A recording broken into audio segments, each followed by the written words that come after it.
그날 발견한 수첩 한 권이 제가 믿어온 모든 것을 흔들기 시작했습니다. 저는 박철수 올해 73입니다. 아내를 10년 전에 먼저 보냈고 딸 지연이는 지난 6월에 교통사고로 잃었습니다. 이제 남은 건 사위 민준이와 손녀 서연이뿐입니다. 민준이가 회사를 다니는 동안 제가 서연이를 돌보고 있습니다. 아침마다 학교에 데려다주고 저녁이면 함께 저녁을 먹습니다. 지연이가 없는 집은 여전히 낯설지만 서연이가 있어 겨우 버티고 있습니다. 지연이 방은 그대로 두었습니다. 민준이도 아무 말 없이 그냥 두고 있습니다. 가끔 문을 열어보면 지연이가 쓰던 화장대며 옷장이며 그대로 남아 있습니다. 먼지만 쌓여가는 게 보이지만 치울 생각은 들지 않았습니다. 지연이가 돌아올 것 같은 기분이 들어서입니다. 물론 돌아오지 않는다는 걸 압니다. 그래도 그 방만큼은 그대로 두고 싶었습니다. 민준이는 좋은 사위였습니다. 지연이가 죽고 나서도 저를 집에서 내보내지 않았고 오히려 아버님 혼자 계시면 안 됩니다. 라며 함께 살자고 했습니다. 서연이도 할아버지가 필요하다고 했습니다. 고마운 일이었습니다. 혼자 남겨질까봐 두려웠던 저로서는 그 말이 큰 위로가 됐습니다. 아침이면 서연이를 깨웠습니다. 8살짜리가 혼자 일어나기엔 아직 어렸습니다. 지연이가 살아있을 때도 매일 아침 전쟁이었다고 했습니다. 서연이는 이불 속에서 꼼지락거리다가 겨우 눈을 떴습니다. 할아버지, 5분만요. 매일 같은 말이었습니다. 저는 웃으며 이불을 걷어주고 옷을 꺼내줬습니다. 오늘 뭐 먹고 싶어? 계란 후라이요. 어제도 먹었잖아. 그래도 좋아요. 짧은 대화였지만 이런 순간들이 제게는 버틸 힘이 됐습니다. 서연이 얼굴에서 지연이가 보였습니다. 눈매며 웃는 모습이며 닮았습니다. 가슴이 아팠지만 동시에 따뜻했습니다. 학교에 데려다주고 돌아오는 길은 조용했습니다. 마트에 들러 저녁거리를 샀습니다. 민준이는 저녁 7시쯤 퇴근한다고 했습니다. 그 전에 밥을 해놔야 했습니다. 예전엔 지연이가 다 했던 일인데 이젠 제가 하고 있었습니다. 서툴렀지만 못할 건 없었습니다. 오후가 되면 집은 더 조용해졌습니다. TV를 틀어놔도 소리만 들릴 뿐이었습니다. 지연이 방 앞을 지날 때마다 문고리에 손이 갔습니다. 열고 싶었지만 열면 또 마음이 무너질 것 같았습니다. 그래서 그냥 지나쳤습니다. 그날도 그랬습니다. 지연이 방 앞을 지나치려다 문득 멈춰 섰습니다. 왜 그랬는지 모르겠습니다. 그냥 문을 열고 싶었습니다. 안으로 들어갔습니다. 먼지 냄새가 났습니다. 창문을 열었습니다. 바람이 들어왔습니다. 화장대 위에 지연이 물건들이 그대로 있었습니다. 립스틱, 향수병, 손거울. 손을 뻗어 향수병을 집었습니다. 뚜껑을 열어 냄새를 맡았습니다. 지연이 냄새였습니다. 눈물이 났습니다. 참으려 했지만 나왔습니다. 한참을 그렇게 있다가 서랍을 열었습니다. 별 생각 없이 연 거였습니다. 안에 수첩 한 권이 있었습니다. 지연이 거였습니다. 표지에 2024라고 적혀 있었습니다. 올해 수첩이었습니다. 지연이가 죽기 전까지 썼던 거였습니다. 펼쳤습니다. 일정이며 메모가 적혀 있었습니다. 병원 예약, 서연이 학부모 상담, 마트 장보기 목록. 평범한 일상이었습니다. 뒤로 넘기다가 손이 멈췄습니다. 5월 12일 페이지였습니다. 거기에 짧은 문장 하나가 적혀 있었습니다. 민준이가 이상해. 그게 전부였습니다. 더 이상의 설명은 없었습니다. 왜 이상한지 무엇이 이상한지 적혀 있지 않았습니다. 그냥 그 한 줄뿐이었습니다. 가슴이 철렁했습니다. 왜 이런 걸 썼을까? 지연이는 민준이를 사랑했습니다. 결혼한 지 10년이 넘었고 싸우는 모습도 거의 본 적 없었습니다. 그런데 왜 이런 메모를 남겼을까? 다른 페이지를 넘겼습니다. 더 찾아봤습니다. 하지만 그 뒤로는 아무것도 없었습니다. 5월 10일 이후로는 일정만 적혀 있었습니다. 6월 3일이 마지막 기록이었습니다. 그 다음날 지연이는 사고를 당했습니다. 수첩을 덮었습니다. 손이 떨렸습니다. 별것 아닐 거라고 스스로에게 몇 번이나 말했습니다. 부부 사이에 작은 다툼이 있었을 수도 있었습니다. 하지만 왜인지 마음이 불편했습니다. 수첩을 다시 서랍에 넣었습니다. 방을 나왔습니다. 거실로 돌아왔지만 TV 소리가 들리지 않았습니다. 머릿속이 복잡했습니다. 저녁 6시쯤 서연이를 데리러 갔습니다. 학원 앞에서 기다리고 있던 서연이는 제 손을 잡으며 웃었습니다. 할아버지, 오늘 선생님이 칭찬했어요. 밝은 목소리였습니다. 저도 웃으며 머리를 쓰다듬었습니다. 하지만 마음 한쪽이 무거웠습니다. 집에 돌아와 저녁을 준비했습니다. 서연이는 방에서 숙제를 하고 있었습니다. 부엌에서 된장찌개를 끓이며 시계를 봤습니다. 7시였습니다. 민준이가 돌아올 시간이었습니다. 7시 반이 됐습니다. 민준이는 오지 않았습니다. 전화를 걸까 하다가 그만뒀습니다. 야근일 수도 있었습니다. 예전에도 늦는 날이 있었습니다. 8시가 됐습니다. 서연이와 먼저 저녁을 먹었습니다. 아빠는요? 서연이가 물었습니다. 전화 오면 꼭 밖에 나가요. 회사 일이 있나 봐. 우리 먼저 먹자. 서연이는 고개를 끄덕이며 숟가락을 들었습니다. 8시 반쯤 현관문이 열렸습니다. 민준이었습니다. 늦어서 죄송합니다, 아버님. 민준이는 피곤한 얼굴로 인사했습니다. 넥타이가 조금 흐트러져 있었습니다. 괜찮아. 일 많았어. 네, 오늘 회의가 길어졌습니다. 민준이는 서연이 머리를 쓰다듬고 방으로 들어갔습니다. 저는 민준이 뒷모습을 봤습니다. 평소와 다를 게 없어 보였습니다. 하지만 수첩에 적힌 그 한 줄이 자꾸 떠올랐습니다. 민준이가 이상해. 지연이는 왜 그런 메모를 남겼을까? 무엇이 이상했을까? 저는 아무것도 모르고 있었던 걸까? 밤이 깊었습니다. 서연이를 재우고 거실로 나왔습니다. 민준이는 서재에서 노트북을 보고 있었습니다. 불을 끄고 제 방으로 들어갔습니다. 침대에 누웠지만 잠이 오지 않았습니다. 머릿속에서 지연이 목소리가 들리는 것 같았습니다. 아빠 이상한 거 있으면 말해줘. 지연이가 살아있을 때 한 말이었습니다. 그때는 무슨 뜻인지 몰랐습니다. 이제 와서 생각해보니 혹시 그때 이미 뭔가 느끼고 있었던 걸까? 다음날 아침 서연이를 학교에 데려다주고 돌아오는 길에 민준이 차를 봤습니다. 아파트 주차장에 그대로 서 있었습니다. 민준이는 출근했을 텐데 차가 남아 있었습니다. 회사 근처라 대중교통을 이용하는 날도 있다고 했었습니다. 그러려니 했습니다. 하지만 차 옆을 지나가다 뭔가 이상한 느낌이 들었습니다. 차 안을 들여다봤습니다. 조수석에 커피컵 2개가 놓여 있었습니다. 민준이는 커피를 좋아하지만 보통 한 잔만 마셨습니다. 2개라는 건 누군가와 함께 마셨다는 뜻이었습니다. 별일 아닐 수도 있었습니다. 동료와 마셨을 수도 있었습니다. 하지만 왠지 신경이 쓰였습니다. 집으로 돌아왔습니다.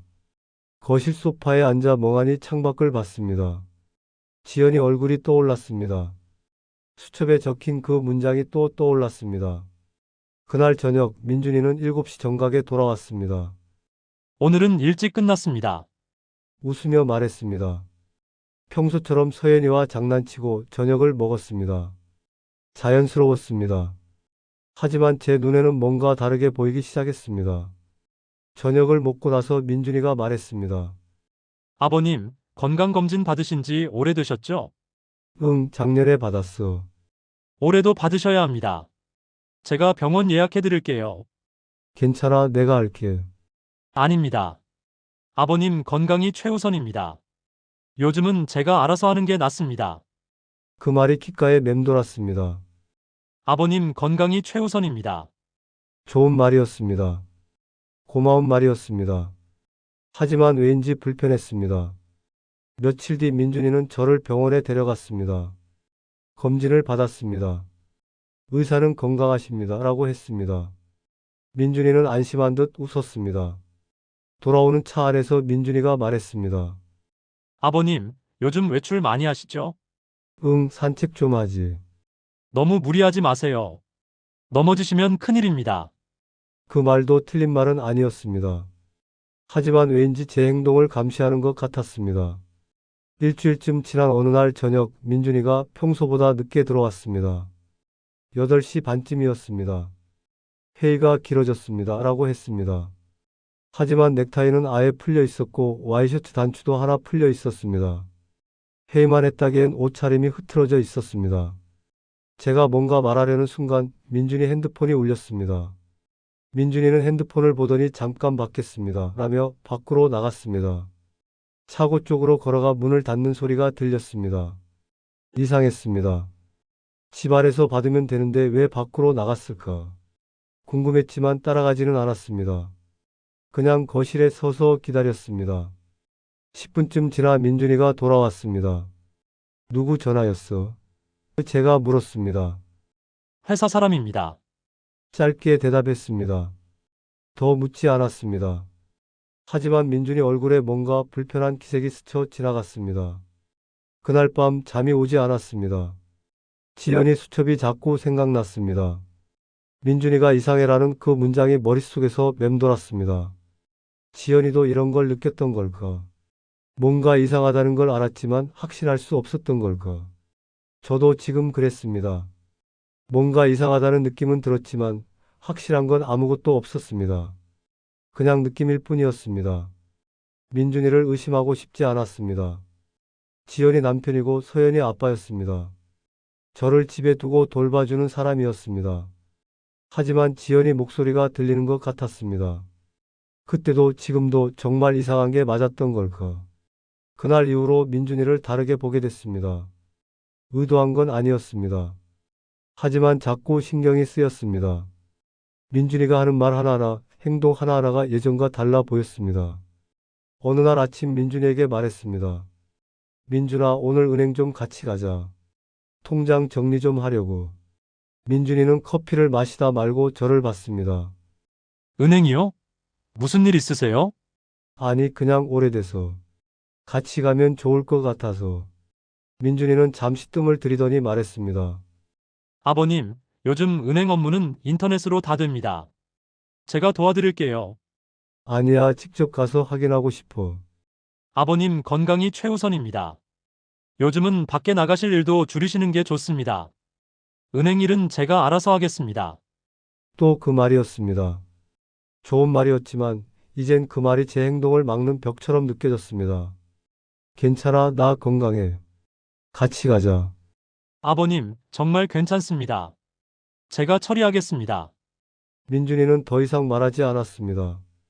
하지만 제 제안을 받아들이지도 않았습니다. 결국 그날 은행에는 가지 못했습니다. 왜 같이 가는 걸 싫어할까?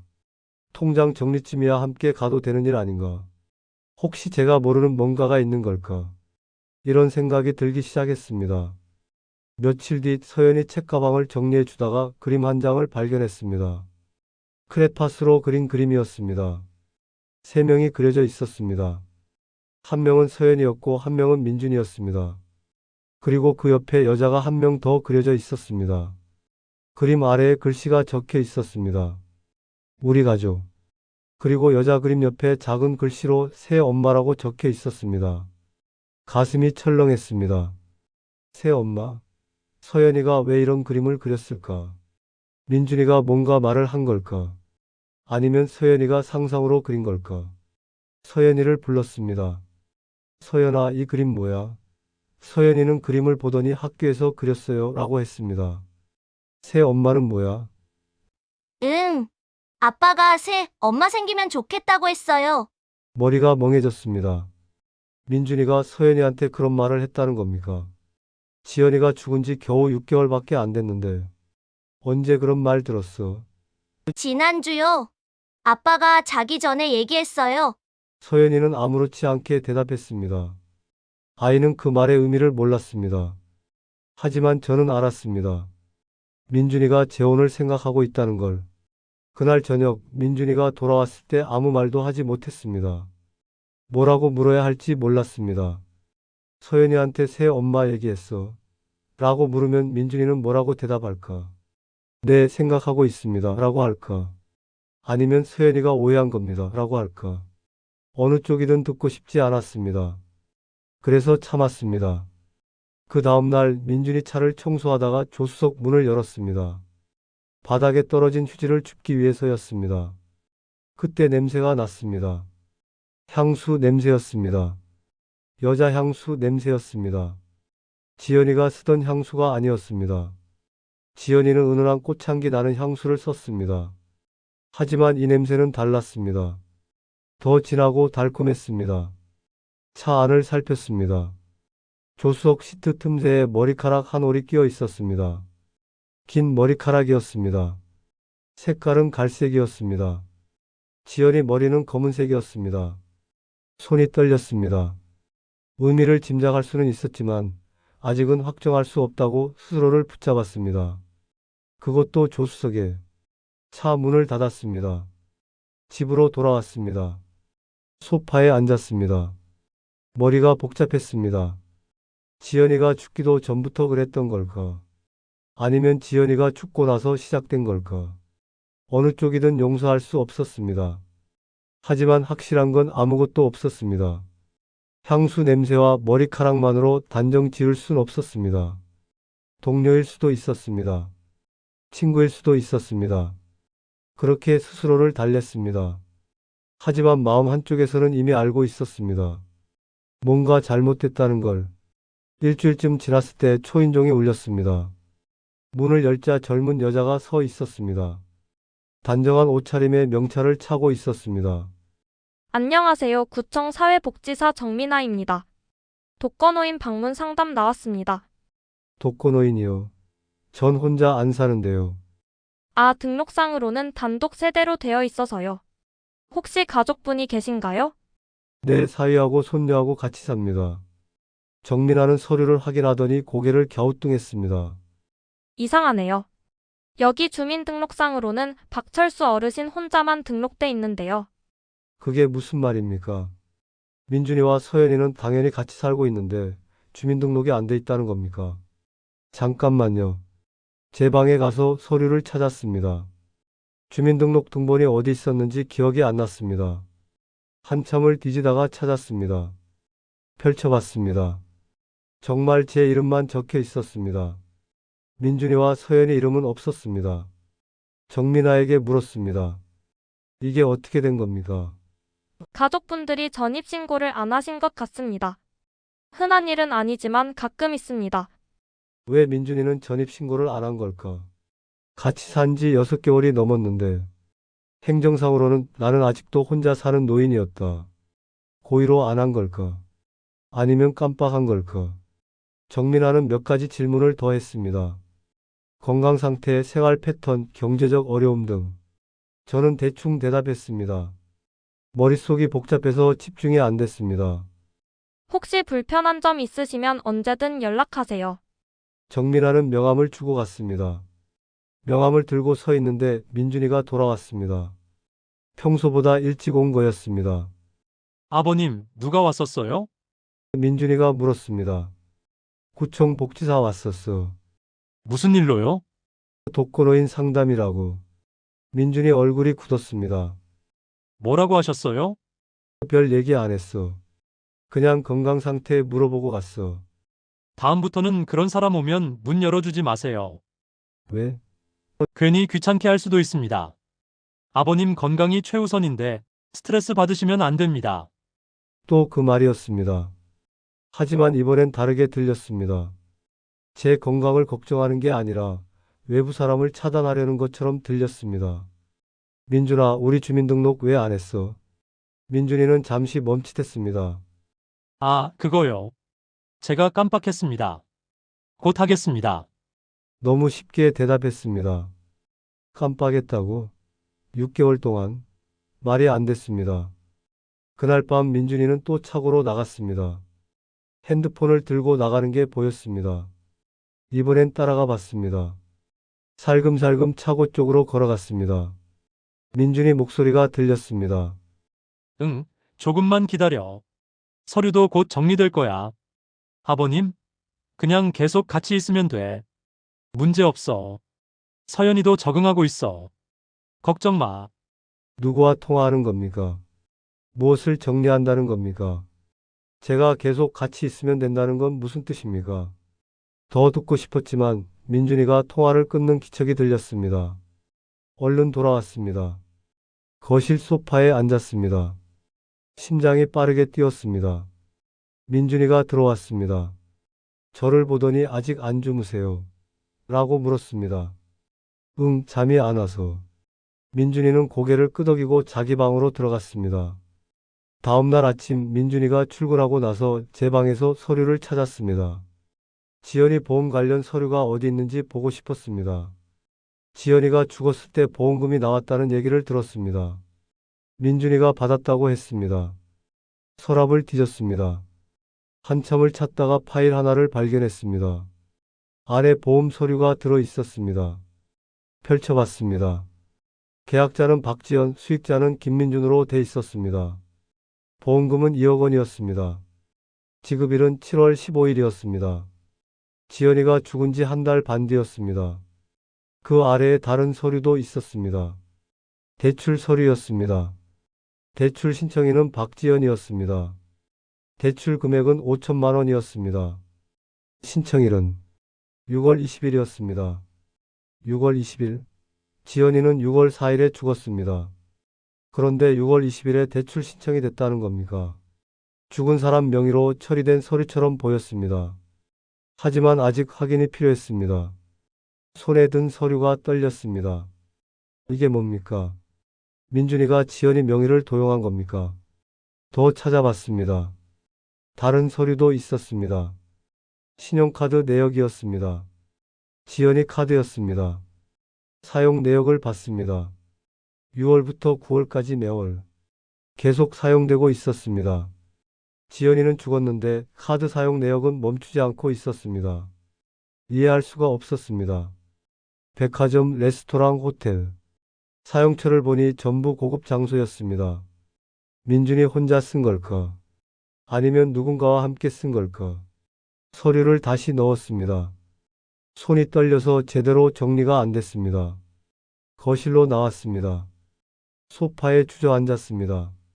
민준이가 지연이 명의를 도용하고 있었습니다. 보험금도 받고 대출도 받고 카드도 쓰고 지연이가 죽은 걸 이용해서 돈을 쓰고 있었습니다. 왜 그런 짓을 할까? 돈이 필요했던 걸까? 아니면 다른 이유가 있는 걸까? 그날 저녁 민준이가 돌아왔을 때 아무렇지 않게 물었습니다. 민준아, 지연이 보험금은 어떻게 됐어? 민준이는 잠시 뜸을 들이더니 은행에 넣어뒀습니다. 서연이 교육비로 쓸 겁니다. 라고 했습니다.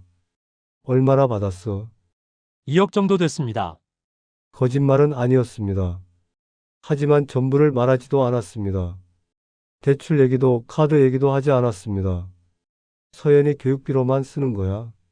네, 그럴 생각입니다. 그 말을 믿을 수 없었습니다. 며칠 뒤 민준이가 저를 거실로 불렀습니다. 아버님, 말씀드릴 게 있습니다. 앉으라고 했습니다. 민준이는 진지한 표정이었습니다. 요양원 알아봤습니다. 요양원? 네. 아버님 연세도 있으시고 혼자 계시기 힘드실 것 같아서요. 나 혼자 안 있잖아. 너희랑 같이 있잖아. 그래도 아버님께는 전문적인 케어가 필요합니다. 서연이한테도 그게 더 안정적일 겁니다. 요양원 가시면 건강관리도 받으실 수 있고 또래분들도 만나실 수 있습니다. 나 건강해. 요양원 갈 필요 없어. 아버님, 민준이 목소리가 낮아졌습니다. 솔직히 말씀드리겠습니다. 요즘 아버님 판단력이 예전 같지 않으신 것 같습니다. 며칠 전에도 복지사한테 이상한 말씀하셨다고 하고요. 이상한 말? 나 아무 이상한 말 안 했어. 아버님께서 기억 못하실 수도 있습니다. 그래서 걱정입니다. 전문가들이 계신 곳에서 지내시는 게 아버님한테도 좋습니다. 제 판단력을 문제 삼는 겁니까? 제가 정신이 온전하지 않다는 식으로 말하는 겁니까? 나 정신 멀쩡해. 아버님, 화내지 마세요. 아버님을 위한 겁니다. 내가 싫다는데 왜 자꾸 그래? 민준이는 한숨을 쉬었습니다. 일단 한번 견학이라도 가보시죠. 보시고 결정하세요. 더 이상 말하고 싶지 않았습니다. 방으로 들어갔습니다. 문을 닫았습니다.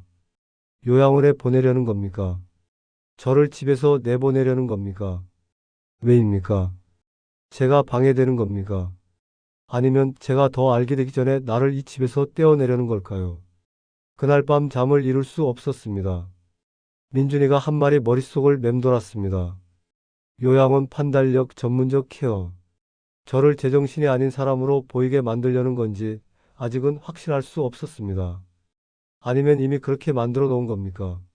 새벽 4시쯤 일어났습니다. 더 이상 누워 있을 수 없었습니다. 거실로 나왔습니다. 민준이 방에서 불빛이 새어 나왔습니다. 문틈으로 들여다봤습니다. 민준이는 노트북 앞에 앉아 뭔가를 보고 있었습니다. 살금살금 다가갔습니다. 민준이 등 뒤에서 화면을 봤습니다. 부동산 사이트였습니다. 아파트 매물을 보고 있었습니다.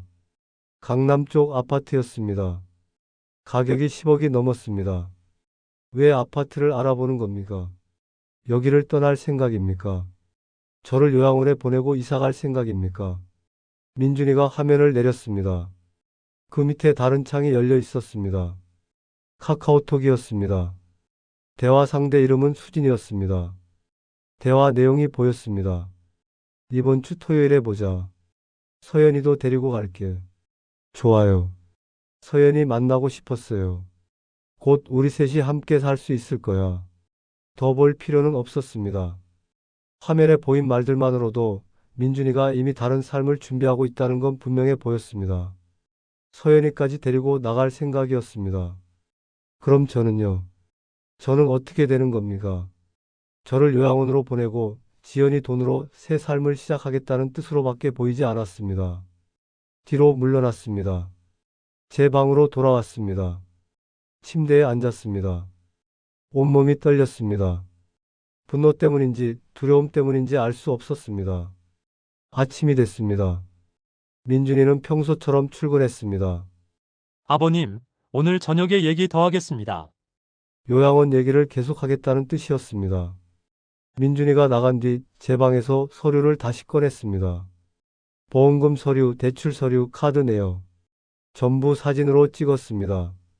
증거가 필요했습니다. 지연이 방으로 갔습니다. 수첩을 꺼냈습니다. 민준이가 이상해. 그 페이지도 사진 찍었습니다. 그리고 민준이 방으로 갔습니다. 노트북은 꺼져 있었습니다. 켜봤지만 비밀번호가 걸려 있었습니다. 서랍을 열었습니다. 계약서, 영수증, 명함. 그 사이에 작은 수첩 하나가 있었습니다. 펼치는 순간 숨이 막혔습니다. 박지연 명의 대출 5천만 원 6월 20일. 박지연 카드 추가 발급 배우자 명의 5월 3일. 카드 한도 증액 3천만 원 7월 5일. 보험금 수령 2억 7월 15일.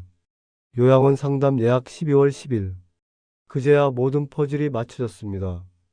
지연이는 생전에 민준이 명의로 배우자 추가 카드를 발급해줬던 겁니다. 그리고 민준이는 지연이가 죽은 뒤에도 사망 신고를 늦추고 그 카드를 계속 사용했습니다. 카드 명의는 지연이었지만 실제 사용자는 민준이었습니다. 겉으로는 문제없는 소비처럼 보였을 겁니다. 수첩 뒷장엔 더 적혀 있었습니다. 수진 결혼 준비 내년 3월. 새 아파트 계약금 1억 보험금 사용. 보험금, 대출, 카드 사용. 모두 하나의 계획이었습니다. 저를 요양원에 보내고 서연이만 데리고 다른 여자와 새 출발을 하려는 계획.